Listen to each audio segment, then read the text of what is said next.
کھانا کم ہونے کا خوف اور سورۃ یاسین کا اثر۔ ایک موقع پر گرمیوں کے موسم میں پہاڑوں پر جماعت کے ساتھ جانا ہوا۔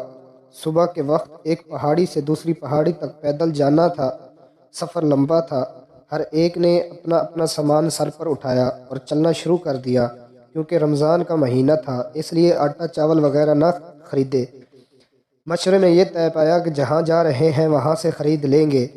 دوپہر کے وقت نئی پہاڑی پر پہنچنا صرف 5 مکانوں اور ایک مسجد تھی۔ کیونکہ کھانے پکانے کا نظام میرے ذمے تھا، میں نے راشن چیک کیا تو ایک آدمی کے راشن سے بھی کم چاول اور دال تھی۔ دکان کی تلاش میں نکلے تو معلوم ہوا کہ یہاں تو کوئی دکان نہیں، راشن وغیرہ تو اسی پہاڑی پر مل جائے گا جو ہم صبح کے وقت چھوڑ آئے تھے۔ ہمارا رہبر ہمیں نئی پہاڑی پر چھوڑ کر واپس چلا گیا۔ اب واپس جانا بھی ناممکن تھا۔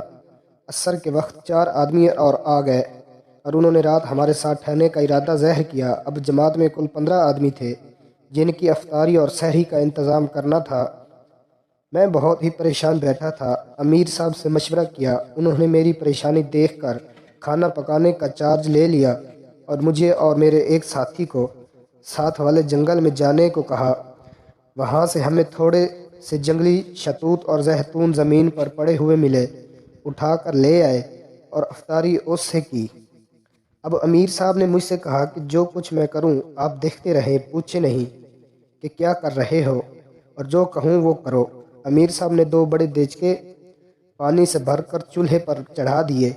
ایک میں بس 1 چھٹانک دال چنا اور دوسرے میں 2 چھٹانک کے قریب چاول ڈال کر کچھ پڑھنا شروع کر دیا اور کھانا تیار ہونا شروع ہو گیا۔ مغرب کی نماز کے بعد دسترخوان لگایا گیا اور 15 ساتھی نے پیٹ بھر کر کھانا کھایا۔ سحری کے وقت بھی امیر صاحب کچھ پڑھ رہے تھے اور دونوں دیچکے چولہے پر چڑھے ہوئے تھے۔ چنانچہ سحری بھی 15 ساتھیوں نے پیٹ بھر کر کھائی۔